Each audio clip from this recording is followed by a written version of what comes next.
तो good morning students, कैसे हो आप सभी। तो चलिए today we are going to discuss a new topic, teaching methods of mathematics. आज हम गणित शिक्षण की विधियों के बारे में पढ़ेंगे। तो आज हम इसमें सबसे पहले डिस्कस करेंगे पहली विधि का आगमन तथा निगमन विधि। तो चलिए स्टार्ट करते हैं। सबसे पहले हम मीनिंग पढ़ेंगे, meaning of inductive and deductive method.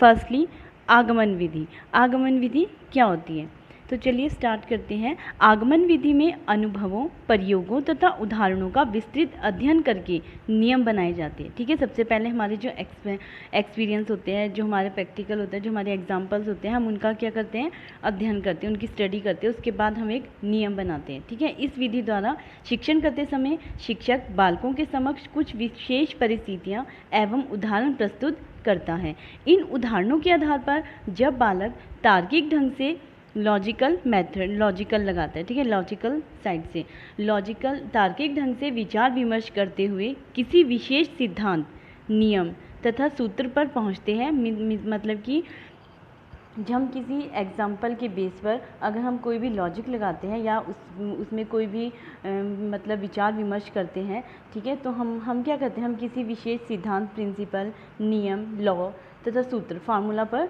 पहुंचते हैं। नियमों, सूत्रों आदि का प्रतिपादन करते समय इस विधि में बालक अपने अनुभवों, मानसिक शक्तियों तथा पूर्व ज्ञान का प्रयोग, प्रीवियस नॉलेज का प्रयोग करता है। यह एक सामान्य अनुमान है कि बालक कुछ विशेष परिस्थितियों या उदाहरणों को देखकर या अनुभव करके उनमें पाई जाने वाली एकरूपता को निष्कर्ष के रूप में अपना लेता है। देखो, सबसे पहले अध्यापक को आगमन विधि का ही प्रयोग करना चाहिए। इसके पश्चात निगमन विधि का प्रयोग से ही वह विद्यार्थियों को काफ़ी लाभ पहुंचा सकता है। ठीक है, आगमन विधि में विद्यार्थियों को स्वयं नियम अथवा सिद्धांतों की खोज करने का अवसर मिलता है। उनके सम्मुख अध्यापक एक ही प्रकार की समस्याएं प्रस्तुत करता है। विद्यार्थी उनको हल करके उनमें समानता देखते हैं, फिर एक नियम की खोज कर लेते हैं। प्रोफेसर हॉब्सन ने कहा भी है कि The teacher must make his pupils stand on tiptoe to pluck the fruit। अर्थात अध्यापक को चाहिए कि वह अपने शिष्यों को ज्ञान का फल तोड़ने के लिए स्वयं पंजों पर उचकने दें। यह विधि निम्न उदाहरणों द्वारा समझाई जा सकती है। जैसे फॉर एग्जाम्पल, पहला उदाहरण है, एक बच्चा हरे रंग का सेब खाता है, उसे वो क्या लगता है, खट्टा लगता है। दूसरे दिन वो फिर से हरे रंग का सेब खाता है, वह भी खट्टा निकलता है। फिर कभी वह हरे सेब को देखता है या उसको खाता है तो वह भी खट्टा ही निकलता है। तब हम क्या करते हैं, तब विद्यार्थी आगमन विधि द्वारा उदाहरणों से सीख जाता है कि हरे रंग के सेब खट्टे होते हैं। फिर जब हरे रंग का सेब कहीं पे भी उसे दिखता है तो वो बिना खाए कह देता है कि ये हरे रंग का सेब खट्टा होगा। तो ज्ञान इस विधि द्वारा प्राप्त किया जाता है कि वो आगमन विधि द्वारा प्राप्त होता है। ठीक है, उसके बाद हम बात करते हैं आगमन विधि की कुछ परिभाषाओं की। यंग के अनुसार इस विधि में बालक विभिन्न स्थूल तथ्यों, कंक्रीट फैक्ट्स, स्थूल तथ्यों के आधार पर अपनी मानसिक शक्तियों का प्रयोग करते हुए स्वयं किसी विशेष सिद्धांत, नियम अथवा सूत्र पर पहुंचता है। दूसरी परिभाषा है लैंडल के अनुसार, जब बालकों के समक्ष अनेक तथ्यों, उदाहरणों एवं वस्तुओं को प्रस्तुत किया जाता है, तत्पश्चात बालक स्वयं ही निष्कर्ष पर पहुंचने का प्रयास करते हैं, तब यह विधि आगमन विधि कहलाती है। तो उपरोक्त परिभाषाओं के आधार पर हम कह सकते हैं कि आगमन विधि में बालक स्वयं तथ्यों, प्रयोगों एवं उदाहरणों की सहायता से किसी सूत्र या नियम विशेष का ज्ञान प्राप्त करता है तथा पूर्ण रूप से सक्रिय रहता है। अतः इस विधि द्वारा अर्जित किया गया ज्ञान ठोस एवं अधिक स्थायी होता है, सॉलिड और ड्यूरेबल। साथ ही बालक की विभिन्न मानसिक शक्तियों का भी विकास होता है। अब हम बात करते हैं आगमन विधि की कार्यविधि की, प्रोसीजर ऑफ दिस मेथड। ठीक है, इस प्रकार आगमन विधि जब एक अध्यापक प्रयोग करते हैं तो वो छात्रों को नियमों, सिद्धांतों, परिभाषाओं की परिकल्पनाओं कराने की कोशिश कराते हैं। इस विधि में सामान्यतः 3 सूत्रों का प्रयोग किया जाता है। ठीक है, सबसे पहले ज्ञात से अज्ञात की ओर, मतलब ज्ञात से अज्ञात की ओर। नंबर 2 विशिष्ट से सामान्य की ओर। नंबर 3 स्थूल से सूक्ष्म की ओर। मीन्स कि आगमन विधि द्वारा शिक्षण करते समय उदाहरणों से नियमों की ओर, ठीक है, procedure from examples to general rules, विशेष से सामान्य की ओर, procedure from particular to general, and स्थूल से सूक्ष्म की ओर, procedure from concrete to abstract अग्रसर रहते हैं। अतः छात्र स्वयं भिन्न भिन्न स्थूल तथ्यों के आधार पर अपनी मानसिक शक्ति का प्रयोग करते हुए उदाहरणों के आधार पर किसी निष्कर्ष अथवा सामान्यीकरण पर पहुंचता है। इस प्रक्रिया को ही हम आगमन की प्रक्रिया कहते हैं। देखो, सिंपल सी भाषा में हम ये कह सकते हैं कि आगमन विधि वह विधि होती है जिसमें हमें पहले फार्मूले का नहीं पता होता है, ठीक है, लेकिन हम एग्जाम्पल और अपनी परिकल्पनाओं के आधार पर क्या करते हैं, एक फार्मूला जनरेट करते हैं। मतलब अंत में हम फार्मूले पर पहुंचते हैं, लेकिन पहले हम क्या करते हैं, उसको किसी उदाहरण या हमारी जो परिकल्पना होती है उनके माध्यम से हम समझते हैं। मीन्स ज्ञात से अज्ञात की ओर जाना या विशिष्ट से सामान्य की ओर जाना, इन चीज़ों का प्रयोग किया जाता है, ठीक है। आगमन विधि में निम्न 2 पदों का प्रयोग अध्यापक करता है। 2 स्टेप्स वो जरूर फॉलो करता है। पहला, उदाहरणों का प्रस्तुतिकरण, दूसरा निरीक्षण कार्य करना। अब देखो, इसका एक बहुत ही अच्छा उदाहरण है। उदाहरण, ठीक है, त्रिभुज के 3 अंतःकोणों का योग ज्ञात करना। ये आपके पास एक क्वेश्चन है, ठीक है, त्रिभुज के 3 अंतःकोणों का योग ज्ञात करना। तो छात्र क्या करते हैं, छात्रों को भिन्न प्रकार के 3 त्रिभुज, ठीक है, 3 त्रिभुज हमने बना लिए, समकोण त्रिभुज, न्यून कोण त्रिभुज और अधिक कोण त्रिभुज, ये हमने छात्रों से बनवाए। उसके पश्चात चांदे या डी की सहायता से उन कोणों को नपवाया जाता है। मान लो फॉर एग्जांपल जो हमने समकोण बनाया, ठीक है, आप भी अपनी कॉपी में बना के देख सकते हो। एक हमने समकोण बनाया जिसमें समकोण त्रिभुज में हमने ABC जो थ्री एंगल्स हैं उनमें हमने वैल्यूज़ डाल दी, ठीक है, एक 30 डिग्री, 90 डिग्री और 60 डिग्री, ठीक है। नाउ सेकंड हमने लिया न्यून कोण। न्यून कोण में भी हमने अगेन ABC करके 3 ट्रायंगल्स लिए, उनमें हमने डाल दिया 40, 110 और 30, ठीक है, ये वैल्यूज डाली। और अगेन हमने अधिक कोण बनवाया, त्रिभुज बनाया, उसमें भी हमने ABC उसके 3 एंगल्स बनाए, उसमें A की वैल्यू आ गई 60, B की वैल्यू आ गई 40, C की वैल्यू आ गई 80, ठीक है। ये हमने बच्चों से बनवाए और उसके बाद उसे D की सहायता से नापने के लिए कहा, ठीक है। तो जो हमने पहला कोण हमने बनाया था 60 था पहले का, और एक B का A की वैल्यू थी, जो हमने समकोण बनाया, समकोण में पहली A की वैल्यू क्या थी 60, ठीक है, B की वैल्यू थी 30 और C की वैल्यू थी 90। तो इन तीनों का योग अगर हमने इनसे टोटल करवाया तो तीनों का योग क्या हुआ 180, ठीक है। नाउ हमने सेकंड जो त्रिभुज बनाया था वो कौन सा बनाया, न्यून कोण त्रिभुज। न्यून कोण त्रिभुज में A की वैल्यू कितनी थी, A की एंगल की 40 और B के एंगल की 110 और C के एंगल की 30। तो अगेन इन तीनों कोणों को जोड़ा तो इन तीनों कोणों का जोड़ अगेन क्या आया 180। अगेन जो हमने थर्ड कोण बनाया था अधिक कोण त्रिभुज में भी A की वैल्यू 60, B की वैल्यू 40 एंड C की वैल्यू 80। तो इन तीनों का जोड़ भी कितना आया 180। तो इस प्रकार हम छात्रों को बताएंगे कि उनके द्वारा बनाए गए सभी त्रिभुजों के अंतःकोणों का योग 180 के बराबर होता है। तो हम इस निष्कर्ष में पहुंचते हैं कि प्रत्येक त्रिभुज के तीनों अंतःकोणों का योग 180 होता है। इस प्रकार इस विधि में छात्र विशिष्ट उदाहरणों की सहायता से सामान्य नियम की स्थापना करता है। देखो, ये एग्जाम्पल इसका बहुत ही अच्छा एग्जाम्पल था, जिसमें आपको मतलब मुझे लगता है कि आगमन विधि को समझने के लिए ये एग्जाम्पल सबसे बेस्ट था, ठीक है। तो चलिए अब हम बात करते हैं आगमन विधि के गुणों और दोषों के ऊपर चर्चा करते हैं। तो सबसे पहले हम इसके गुणों के बारे में पढ़ेंगे। आगमन विधि के गुण, सबसे पहला गुण है मनोवैज्ञानिक विधि। यह मनोवैज्ञानिक विधि है, यह करने द्वारा सीखने, लर्निंग बाय डूइंग के सिद्धांत पर आधारित है। नंबर 2, स्वक्रिया एवं रुचि का विकास, promotes self activity and interest. यह स्वक्रिया एवं रुचि को विकसित करती है। विद्यार्थी समूची क्रिया में सक्रिय रहता है, इससे उसे आनंद मिलता है। प्रयोगों, अनुभूतियों तथा अनुसंधानों में वह रुचि का अनुभव करता है। नंबर 3, स्वतंत्रता एवं आत्मविश्वास की दृढ़ता, fosters independence and self confidence. यह विधि विद्यार्थियों में स्वतंत्रता एवं आत्मविश्वास को दृढ़ करती है। ये गुण बाद में ही बाद में भी बहुत उपयोगी सिद्ध होते हैं। नेक्स्ट है हमारा नंबर 4, उपक्रम तथा रचनात्मक चिंतन का विकास, टू डेवलप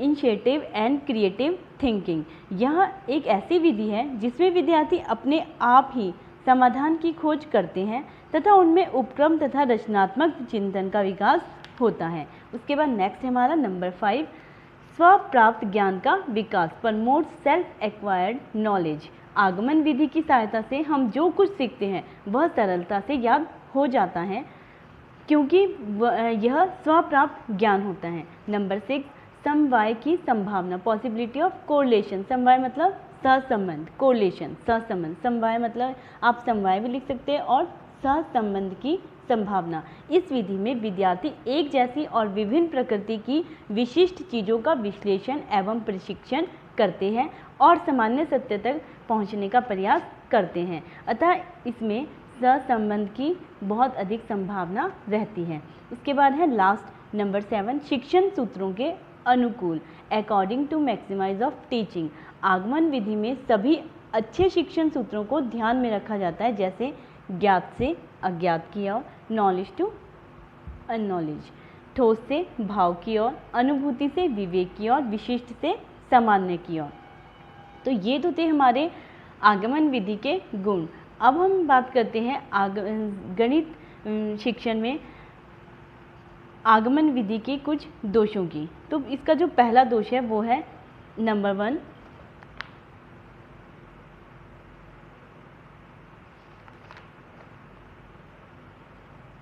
सभी विषयों के लिए उपयोगी नहीं, not useful in case of all subject. आगमन विधि गणित, विज्ञान, व्याकरण पढ़ाने के लिए तो बहुत उपयोगी है, परंतु इतिहास, भूगोल आदि विषयों के लिए इससे नहीं पढ़ाया जा सकता। इतिहास और भूगोल के तथ्यों का विद्यार्थी द्वारा व्यक्तिगत रूप से अनुभव प्राप्त नहीं किया जा सकता।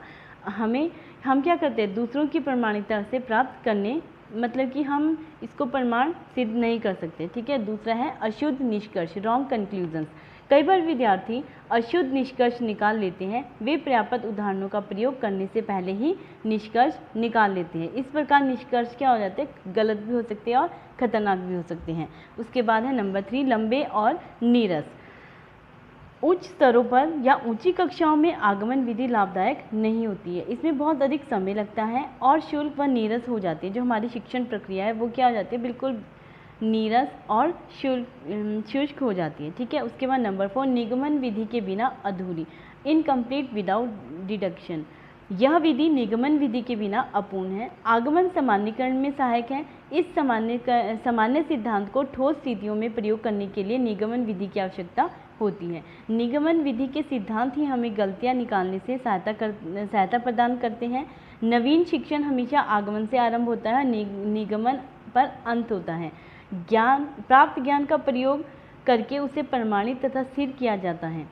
तो ये तो थे हमारे, और एक और है इसमें कि इस विधि में छात्र मनोवैज्ञानिक ढंग को अपनाकर, मतलब कि जिसमें जो पाठ्यक्रम होता है वो पूरा नहीं हो सकता और इसमें बहुत अधिक समय लगता है, ज्ञान अर्जन बहुत अधिक धीमी गति से होता है। ठीक है। तो ये थे इसके दोष। तो चलिए अब हम डिस्कस करते हैं निगमन विधि की, डिडक्टिव मेथड। ये तो था हमारा आगमन विधि। अब हम बात करते हैं निगमन विधि। निगमन विधि आगमन विधि की पूर्णतः विपरीत विधि है। ठीक है। उसके पूरी बिल्कुल क्या है, अपोजिट विधि है निगमन विधि। इसमें क्या होता है, इसमें पहले छात्रों को नियम बता दिया जाता है, तत्पश्चात उदाहरण प्रस्तुत किया जाता है। उसमें पहले क्या था आगमन विधि में, आगमन विधि में बच्चों को पहले उदाहरण प्रस्तुत किया जाता है, उसके बाद वह नियम बनाते हैं, और इसमें उसका अपोजिट है, उसका विपरीत है। इसमें पहले बच्चों को नियम बता दिया जाता है, उसके बाद उदाहरण प्रस्तुत किया जाता है। ठीक है। इसमें पहले छात्रों को नियम बता दिया जाता है, तत्पश्चात उदाहरण प्रस्तुत किया जाता है। उसके बाद है इसमें, इस निगमन विधि में नियम या सिद्धांतों की पुष्टि उदाहरणों के माध्यम से की जाती है। पहले अध्यापक छात्रों के समक्ष नियम या सिद्धांत प्रस्तुत कर लेते हैं, उन्हें रटाते हैं, उसके पश्चात उदाहरणों द्वारा उसकी पुष्टि करते हैं। ठीक है। इस विधि में लैडल ने कहा भी है कि निगमन विधि द्वारा शिक्षण पहले परिभाषा या नियम सिखाया जाता है, तत्पश्चात उसके अर्थ का सावधानी से स्पष्टीकरण किया जाता है और अंत में तथ्यों का प्रयोग करके पूर्णतः स्पष्ट किया जाता है। निगमन विधि आगमन विधि के क्या है, बिल्कुल अपोजिट है। निगमन विधि का प्रयोग बीजगणित, रेखागणित, त्रिकोणमिति में किया जाता है, क्योंकि गणित के अन्य उपविषयों में विभिन्न संबंधों, नियमों व सूत्रों का प्रयोग किया जाता है। व्यवहारिक रूप में प्रत्येक नियम या सूत्र को सत्यापित करना असंभव ही होता है। जो इसकी कार्यविधि है वो कैसी है? निगमन विधि में सूक्ष्म से स्थूल की ओर, अब्स्ट्रैक्ट टू कंक्रीट, सामान्य से विशिष्ट की ओर तथा प्रमाण से प्रत्यक्ष की ओर या नियम से उदाहरण की ओर अग्रसर होते हैं। ठीक है।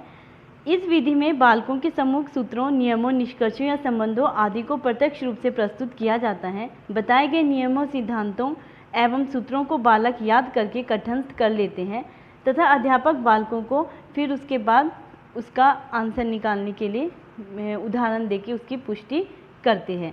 फॉर एग्ज़ाम्पल, हम छात्र को अगर हमने जैसे कोई फार्मूला बच्चों को बता दिया, जैसे a प्लस बी का स्क्वायर, उसका आंसर हो गया a² + b² + 2ab, आदि सूत्रों का हमने छात्रों को ज्ञान करवा दिया। ये ज्ञान होने के बाद छात्रों को a की वैल्यू लिखवाई, b की वैल्यू, उसके बाद वैल्यू लिखाने के बाद बच्चों को क्वेश्चन हल करने के लिए दिया, तो बच्चे इजी वे में उसका जो आंसर है वो निकाल लेते हैं। ठीक है। इससे क्या होता है, हम कि अज्ञात से ज्ञात की ओर जा रहे हैं, यानी कि अज्ञात हमारे लिए आंसर क्या है, अज्ञात है बिल्कुल, इसलिए हम नॉलेज की तरफ जाते हैं, सामान्य से विशिष्ट की ओर ले जाना।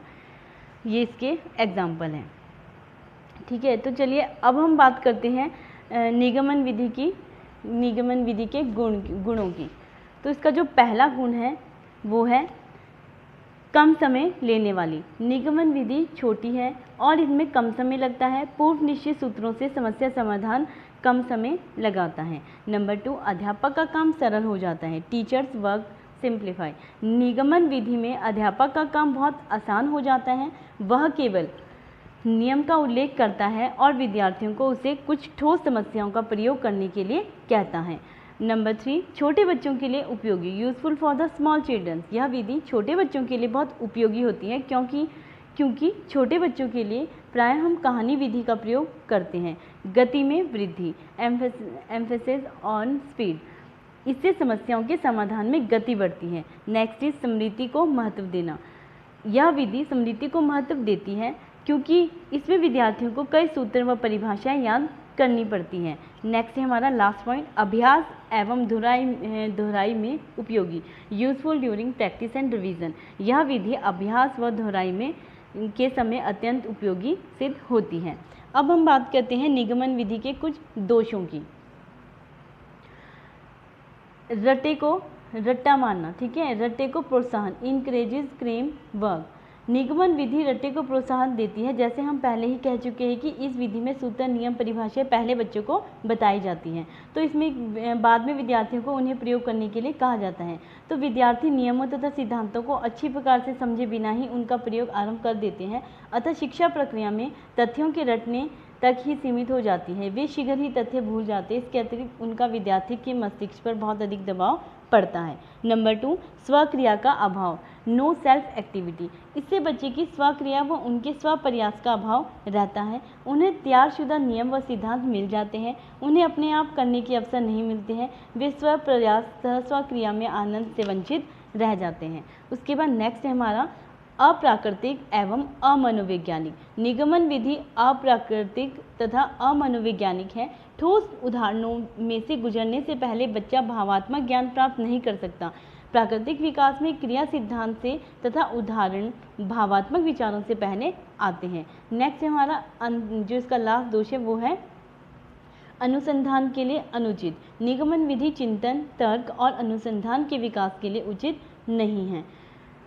और एक और पॉइंट है कि इससे वैज्ञानिक दृष्टिकोण उत्पन्न नहीं हो पाता है। तो उपरोक्त हमने आगमन विधि और निगमन विधि दोनों के बारे में पढ़ा। तो उसका हम निष्कर्ष में ये बोल सकते हैं कि आगमन तथा निगमन विधियाँ एक दूसरे के विरोधी नहीं हैं, बल्कि एक दूसरे के पूरक हैं। अतः अच्छे अध्यापक को शिक्षण के लिए दोनों विधियों का प्रयोग करना चाहिए। सुप्रसिद्ध शिक्षा शास्त्री हॉर्बर्ट ने अपनी पंचपद प्रणाली में दोनों विधियों का अच्छा समन्वय दिखाया है। इन विधियों का प्रयोग अन्य विषयों में भी सफलतापूर्वक किया जा सकता है।